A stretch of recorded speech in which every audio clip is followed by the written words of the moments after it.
زي لمود التحساسوا نقحة حلنا صحافي أمانويل سالة أنبابي أماني ليبرا معرف حموشته هايمانوت ويكعا أمنت منافستي أبتم قدام موت دك سب فرحي مبقسي ويتنكي امنتن هايمانوتن كمزنبرة زد ترى يكونن سب نتزي فلطون بتدروت عقمو خجلصو زي خيل نجارات يوز فرحون زد نقول بتنتي ود سب نزي خجلصو زي خيل أو كوابيو زخصات نجارات كم حمامن موتن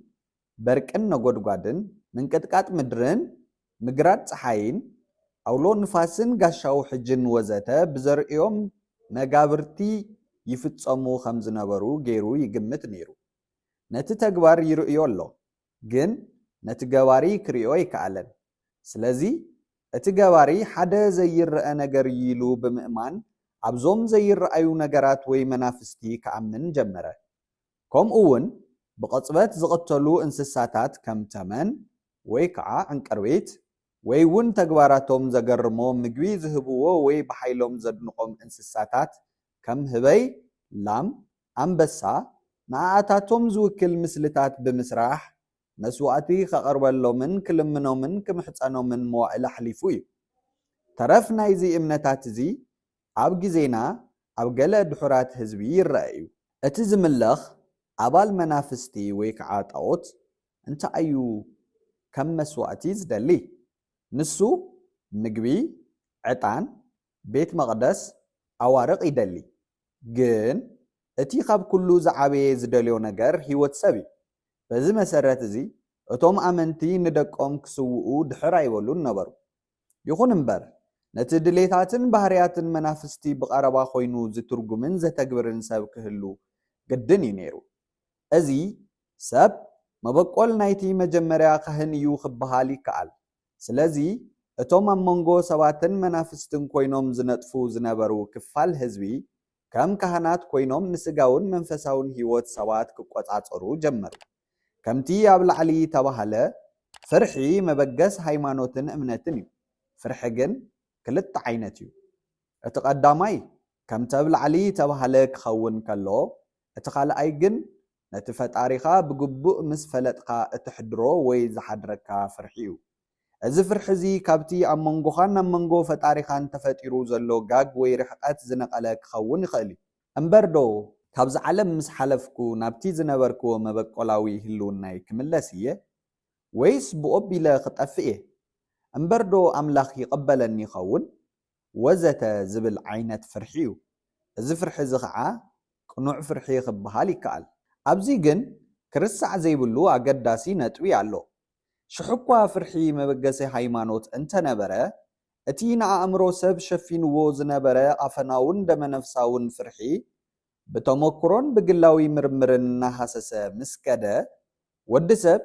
نتي اوشتو بتي زي فلت منشي ويكعا املاخ تقريتو زنبرن زلون عسرات املاخ ببقرب كريون كستبهلون جمرة ازيد ما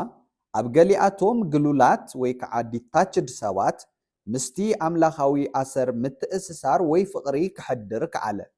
كمزيلو دما منفساويانن قدوسانن سوات كفترو كعلو كابزي اتوم ازيوم كابزي نايز عالم انسساوي زخونا ناي موددارن معبلالن بحريات زملتو نتي وشتوم زلو أسرات أملاخ بملئو خريئو جمرو زي اتوم نبياتن لأخات أملاخن نولوم سوات يوم أمالختي ويكعا طاوتات اتوم زي الرأيو منافستي نخرأيو وكلتي سلازد اليوم نايزوم منافستي وكلتي زخونو صروبات عطاون برتن كم امالختي كملخو جمرو عبيتي اتتقربون زي تتقربون امان اغناد ناياسرازي مسلتات ناي تفلاليو انسساتات نايات مانن قبلاتن نايزه فرحقت زلوم مسلي سواتن حاولتن وزته كموكلتي نايتوم زي الرأيو منافستي خوينو يسجد اللومن يمهلل اللومن نيرو قلا ناي بركي قلا ناي حمام قلا ناي وليد قلا ناي موت قلا ناي زرعتي ناي زنام ناي كوينات ناي فقري ناي بحري ናይ ንፋስ ወዘተ ዝውክሉ ኮይኖም ኣብ ገጠራት ከተማታትን ይምለኹ ነይሮም። ነዞም ኣማልኽቲ እዚኣቶም ንምምላድ ምግብን ዕጣንን ዕምበባን ይወሃቦም ነይሩ። ኣብ ሓደ ሓደገኛ ኩነታት ድማ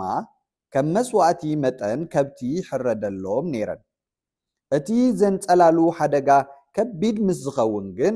ሰብ እውን ተሓሪዱ ከም መስዋእቲ ይቐርበሎም ነይሩ። እዚ ኩሉ በቶም ነዚ ስራሕ እዚ ከተግብሩ ፍሉይ ክእለት ኣለዎም ዝበሃሉ ካህናት ይፍጸም ነበረ። እቲ ተግባር ዳርጋ ጉቦ እዩ ነይሩ ክበሃል ይከኣል። ብተወሳኺ ናይዞም ጣዖታት እዚኣቶም ተግባር ዝቆጻጸር ሓደ ሓለቓ ጣዖታት ድማ ነይሩ። ንሱ ድማ ዝዓበየ ምስልን ዝበለጸ ቤት መቕደስን ነይርዎ። ነብሲ ወከፍ ህዝቢ ነናቱ ጣዖታት ሓለቓ ጣዖታትን ነይርዎ። ሓደ ህዝቢ ንሓደ ህዝቢ ወሪሩ እንተሒዝዎ እቶም ናይቲ ተወረረ ህዝቢ ጣዖታት ወሪዶም በቶም ናይቶም ወረርቲ ጣዖታት ይትክኡ ነይሮም። እቲ ሓለቓ ጣዖት ናይቶም ወረርቲ ድማ ናይቲ ብወራር እተተሓዘ ሃገር ሓለቓ ጣዖት ኮይኑ ይቕጽል ነይሩ። በዚ ኣካይዳ እዚ ኣዝየን እተፈልጣ ጥንታውያን ሃገራት ግብፅን ግሪኽን መሶፖታምያን እየን ነይረን። ይኹን እምበር ኣብ ገሊአን ሃገራት ከም ፈርዖናት ግብፂ ኩሎም ጣዖታት ኣልጊሶም ሓደ ንኩሉ ዝገዝእ ጣዖት ንምምስራት ይፍትና ነይረን እየን። ከም ኣብነት ኣብ ግብፂ ሓደ ፈርዖን ንፀሓይ ጥራይ ምምላኽን ነቶም ካልኦት ጣዖታት ምልጋስን ዝብል ሓሳብ ኣበጊሱ ነይሩ፣ ግን ኣይተዓወተን። ሓደ ካብቶም ሓደ ጣዖታዊ ኣምላኽ ንኸይምለኽ ዝፃረሩ ዝነበሩ ክፋላት ህዝቢ እቶም ካህናት እዮም። ንሳቶም ብዙሓት ጣዖታት ምስ ዝህልው ዝበዝሐ ኣታዊ ከም ዝህልዎምን ስልጣኖም ድማ ዝሰፍሐ ከም ዝኸውንን ኣይጠፍኦምን። ናይ ፍቕሪ፣ ናይ ወሊድ፣ ናይ ዝናብ፣ ናይ በርቂ ኣማልኽቲ እናበሉ ንሰባትን ጥሪቶምን ነፍሶምን ይገዝእዎ ነይሮም። እቲ ዝምለኽ ጣዖት ሓደ ጥራይ ምስ ዝኸውን ግን ስልጣኖም ክጸብብ ይኽእል ስለ ዝነበረ እቲ በዝሐ ጣዖትነት ንነዊሕ ግዜ ክቕጽል ክኢሉ። ዘይረአ ኣምላኽ ሓደ ካብ ናይ ጣዖታት ጸገማት ከም ምስሊ መጠን ተሰበርትን ተነቀፍትን እዮም ነይሮም። እቲ ዝምለኽ ጣዖት ንኣብነት ኦም እንተነበረ ብንፋስ ተቦንቂሩ ክምሖ ዝኽእል ተኽእሎ ውሑድ ኣይኮነን። ከም ከረን እውን እንተኾነ ካብ በርቅን ምንቅጥቃጥ ምድርን ነፃ ኣይኮነን። ፀሓይ እውን እንተኾነት ብወርሒ ተጋሪዳ ትጽልምት እያ፣ ወርሒ እውን ከምኡ ትጋረድ እያ። ፈለጊ እውን እንተኾነ ብድርቂ ምኽንያት ክጽንቀቕ ይኽእል እዩ። ብሓፂሩ ኩሉ ኣብ ምድሪ ዝርከብ ነገራት ዘላቒ ህይወት ስለ ዘይብሉ ንኣምልኾ ዝጥዕም ኣይነበረን። ኣብ ልዕሊ እዚ ሓደ ሃገር ብኻልእ ህዝቢ ምስ ዝውረር እቶም ኣማልኽቲ ናይቲ እተወረረ ሃገር ካብ ቦትኦም ተቦንቂሮም ይፈርሱ ነይሮም። ኩሉ ዝምለኽ ነገራት ድማ በቶም ናይቶም ወረርቲ ጣዖታት ወይ ኣማልኽቲ ትካእ ነይሩ። እቶም ሓደስቲ ተካእቲ እውን እንተኾነ ብኻልኦት ናይ ወረርቲ ኣማልኽትን ጣዖታትን ይትክኡ ነይሮም። በዚ መሰረት እዚ ወዲ ሰብ ነዚ ዘሕፍር ኩነታት እዚ ንምብዳህ ሓንቲ ኣማራፂት እያ ነይራቶ። ንሳ ድማ ኣብ ዘይረአን ክትንከፍን ክዋረድን ዘይኽእል ኣምላኽ ምእማን ነበረ። ዘይረአን ኣብ ሰማይ ዝነብርን ኣምላኽ ማንም ክትንክፎ ይከኣልን። ስለዚ ካብ ናይ ሰብ ምትንካፍን ካብ ናይ ወረርቲ ውርደትን ነፃ እዩ። ይኹን እምበር ኣብቲ ናይ ዘይረአ ኣምላኽ ምእማን እውን ብዝሒ ናይ ዘይረአዩ ኣማልኽቲ ነይሩ እዩ። ከም ኣብነት ናይ ሂንዱ ሃይማኖት ኣብ ብዙሓት ዘይረአዩ ኣማልኽቲ እዩ ዝኣምን። ምስ ግዜ ግን ወዲ ሰብ ኣብ ሓደ ተሻረኽቲ ዘይብሉ ዘይረአ ኣምላኽ ክኣምን ጀሚሩ። እዚ እምነት እዚ ድማ ኣብተን ኣቦና ኣብርሃም ይስሐቅን ያዕቆብን ዝወለደ ሰረት ዝሃበን ሃይማኖታት ከም ኣይሁድ፣ ክርስትናን እስልምናን ጎሊሁ ይረአ። ሓደ ካብቲ ናይ ሓደ ኣምላኽ ጥራይ ምእማን ዝህቦ ጥቕሚ ናይ ሓደ ህዝቢ ጥርናፈን ሓድነትን ብቐሊሉ ከምፅእ ምኽኣል እዩ። ሓደ ኣምላኽ፣ ሓደ ሃይማኖት፣ ሓደ ህዝቢ ንኽምስረት ምጽዓር ንሰላምን ራህዋን ወዲ ሰብ ኣማራፂ ዘይብሉ ተግባር እዩ። ፍጥረት ሓደ ብምዃኑ ወዲ ሰብ ከዓ ካብ ሓደ ድራኽ ስለ እተፈጥረ ናይ ኩሉ ነገራት መበገሲ ድማ ሓደ እምበር ክልተ ወይ ሰለስተ ስለ ዘይኮነ እቲ ፈጣሪ ወይ ዘይፍለጥ ምንጭ ድማ ሓደ እምበር ክልተ ወይ ሰለስተ ክኸውን ኣይኽእልን ሞትን ድሕሪኡን ሓደ ካብቶም ንወዲ ሰብ ካብ ጥንቲ ዘሸግርዎ ዝነበሩ ሕቶታት ሰብ ምስ ሞተ ናበይ ይኸይድ ዝብል ነበረ ስጉኡስ ቀቢርናዮ እቲ ኣንነቱ ግን ኣበይ ኣሎ እንስሳታት በዚ ሕቶ ዘይሽገሩን እዮም ከመይሲ ናይ ምሕሳብን ናይ ውኖን ዓቕሚ የብሎምን ቀዳሞት ሰባት ሰብ ምስ ሞተ እቲ መንፈሱ ኣብ ከባቢኦም ከም ዝቕመጥን ከም ዝዘዋወረን እዮም ዝግምቱ ነይሮም ስለዚ ኣብ ከባቢኦም ብዙሓት ናይ ዝሞቱ ሰባት መናፍስቲ ኣብ ሕልሞም እናኣተዉ ዕረፍቲ ከልእዎም ብምንባሮም ነቶም መናፍስቲ ዝደልይዎ ነገራት ሂቦም ናብ ዘለዓለማዊ ሰፈሮም ክኸድሎም ይፍትኑ ነበሩ ምኽንያቱ ድማ ናብዚ ዓለም ዝመላለስ መንፈስ እቲ ድሌቱ ስለ ዘይረኸበ እዩ ዝብል እምነት ስለ ዝነበሮም እዩ ድሌት መናፍስቲ ምውታንን ንምርዋይ ድማ እተፈለየ በዓላትን ጽምብልን የካይዱ ነይሮም ቀዳሞት ሰባት እቶም መናፍስቲ እቲ ምምልላሶም ምስ ገደፍዎ ደኣ ናበይ ቦታ እዮም ዝኸዱ ዝብል ሕቶ ኸልዕሉ ግድን ነበረ እቲ ዘይምለስሉ ቦታ ናይ ዕረፍቲ ቦታ ክኸውን ኣለዎ ግን ኩሎም መናፍስቲ ድዮም ኣብቲ ቦታ ዝእከቡ ወይስ ናይ ቦታ ፍልሊ ኣሎ እዩ እቶም ኣብዚ ዓለም ከለው ጽቡቕ ዝገበሩን እቶም ሕማቕ ዝገበሩን ብሓደ ድዮም ክነብሩ ኣብቶም ነዚ ሕቶ እዚ ብልክዕ ክምልሱ ዝፈተኑ ህዝቢ ብመጠኑ ግብፃውያን ምዃኖም ይእመነሎም ጥንታውያን ግብፃውያን ኣብ ድሕረ ሞት ዝነበሮም እምነት ኣዝዩ ምዕቡል እዩ ነይሩ ሰብ ምስ ሞተ እታ ነፍሱ ናብ ሰማይ ተዓርግ እሞ ኣብኡ ድማ እቲ ሓጢኣቱን ጽድቁን ይምዘን ሓጢኣቱ ምስ ዝኸብድ ናብ ትሕቲ መሬት ይድርበ ጽድቁ ምስ ዝዛይድ ድማ ኣብ ሰማይ ይነብር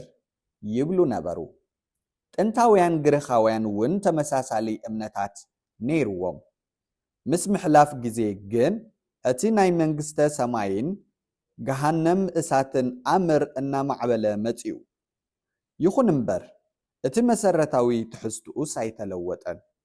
እቲ እተለወጠስ እቲ ብኸመይ መንገዲ ናብ መንግስተ ሰማይ ተኣቱ ዝብል እምነት እዩ ሓጢኣትካ ክሕደገልካ ይኽእል ድዩ ብኸመይ መንገዲ ወዘተ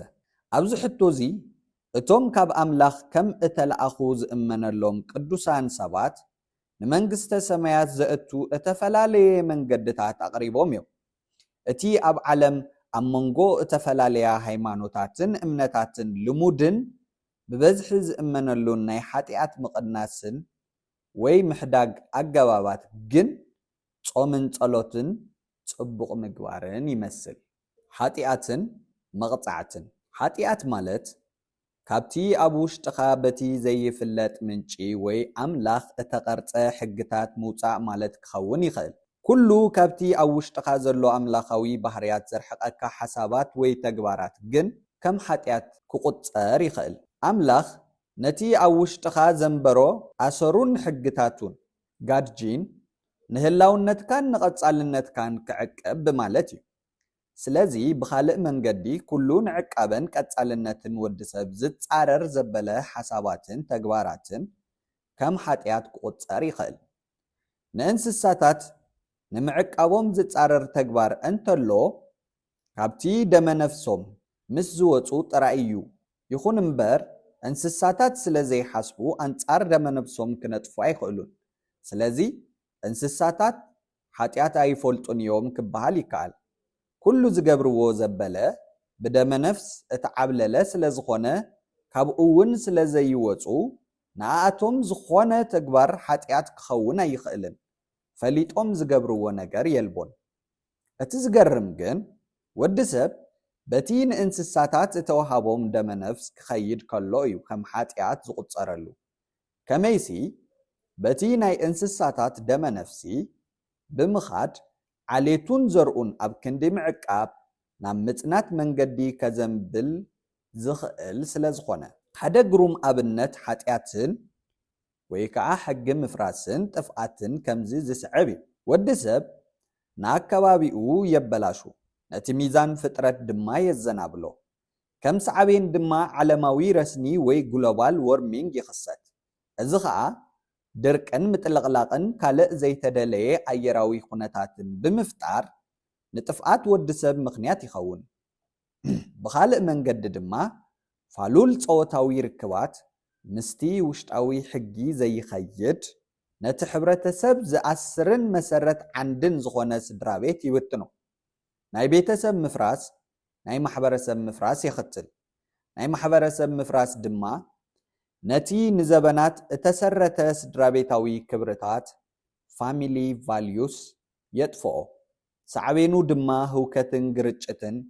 ኩናትን ይኸውን ብተወሳኺ እቲ ኣብ ህርፋንን ዕብለላን ምግባትን እተመስረተ ባህሪ ሰብ በቲ ውሽጣዊ ሕግታት እንተዘይተገቲኡ ምስናዕን ምሽማትን ኣፅዋር ይኸትል እዚ ድማ ብወገኑ ኣዕናዊ ኩናት የምፅእ ነዚ ኣብ ዓለምና ዘሎ ኒኩለሳዊ መሳርሕታት ኣብ ግምት እንተኣቲኻዮ ናይ ወዲ ሰብ ምጽናት ኣዝዩ ርሑቕ ኣይመስልን ጽቡቕ ወይ ሕማቕ ምግባር ኣቦታትና ገባር ሕማቕ እንታይ ከይጥዕሞ ገባር ጽቡቕ እንታይ ከይሓስሞ ዝብል ልቦና ዝመልኦ ምሳሌ ገዲፎምልና ከይዶም ሕማቕ ዝገብር ሰብ ማለት ንብጻዩ ዝጎድእ ወይ ፍትሒ ዘጉድለሉ ንግዚኡ እኳ ዝዕወት እንተመሰለ ኢሉኢሉስ ክጥዕሞ ይኽእልን እዩ ንብጻዩ ዝረድእ ኣብ ግዜ ጸገማቱን ሽግሩን ጓሂኡን ድማ ጸግዒ ዝኾኖ ግን ወላ እኳ ንግዚኡ እንተዘይጠዓሞ ዘይሩ ግን ከይረሃቦ ኣይተርፍን ሕማቕ ምግባር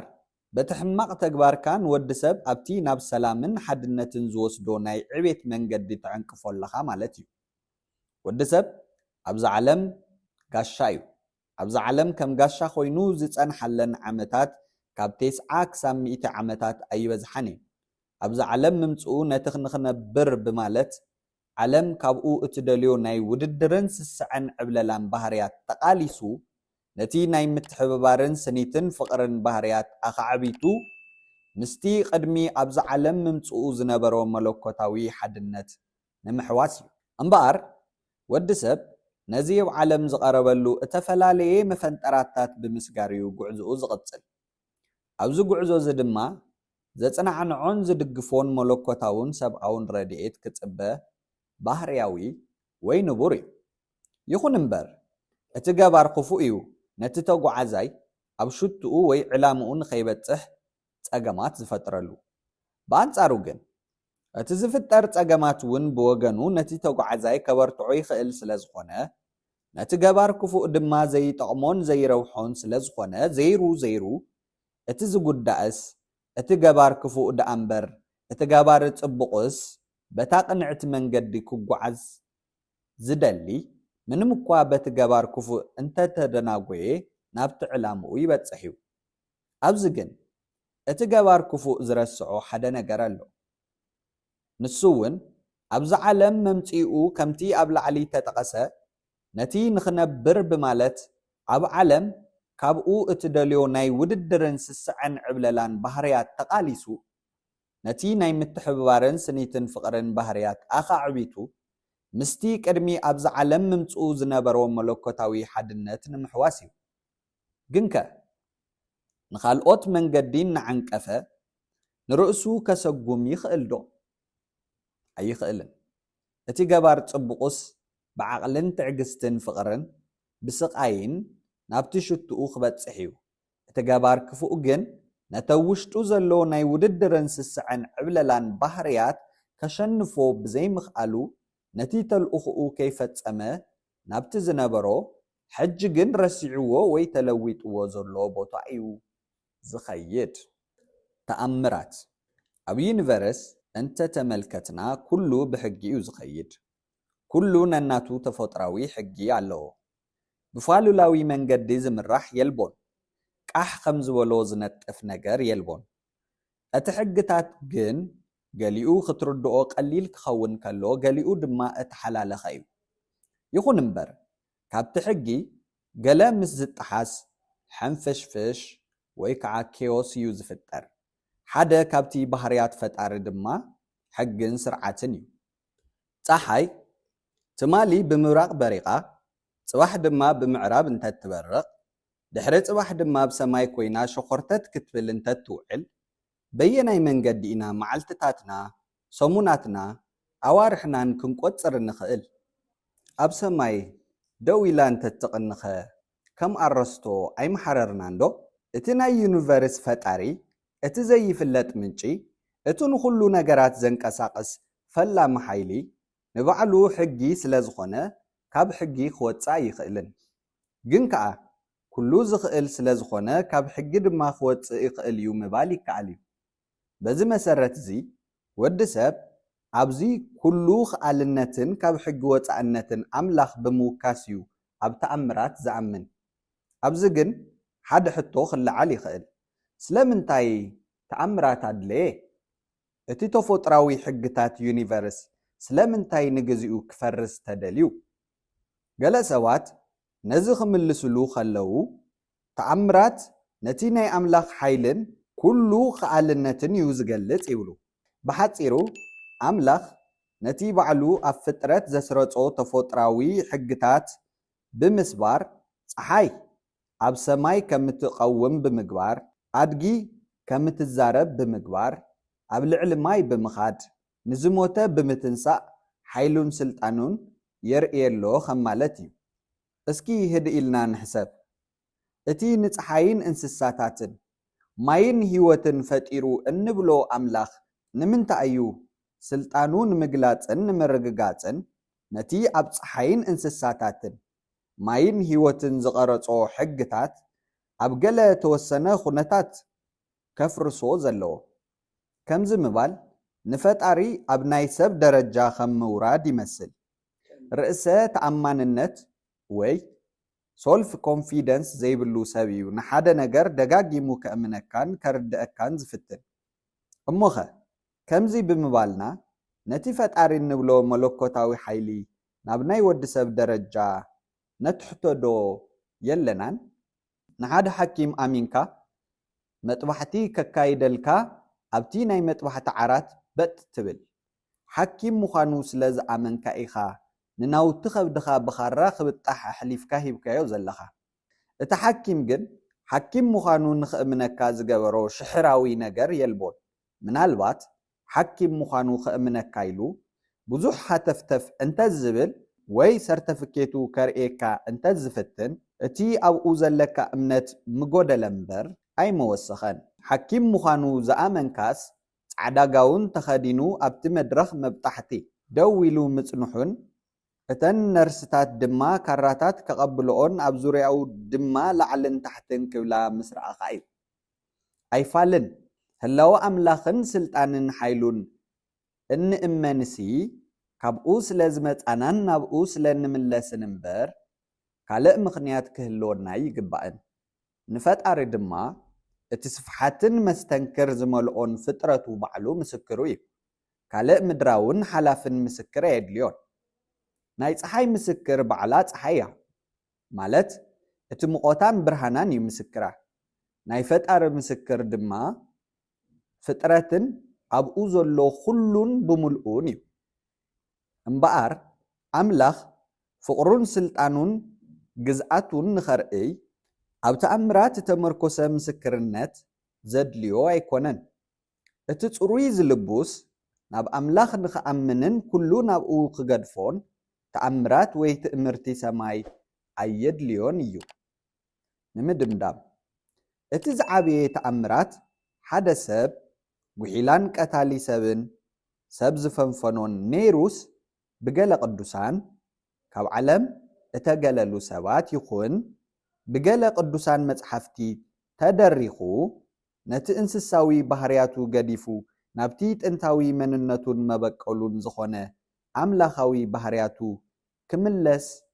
ከሎ እዩ። ብኻልእ ኣዘራርባ እዚ ፍጥረት እዚ ካብ እንስሳ ናብ ሰብ፣ ካብ ሓፂን ናብ ወርቂ፣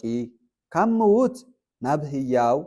ይልወጥ ኣሎ ማለት እዩ። ካብዚ ዝዓቢ ተኣምራት ከዓ የልቦን።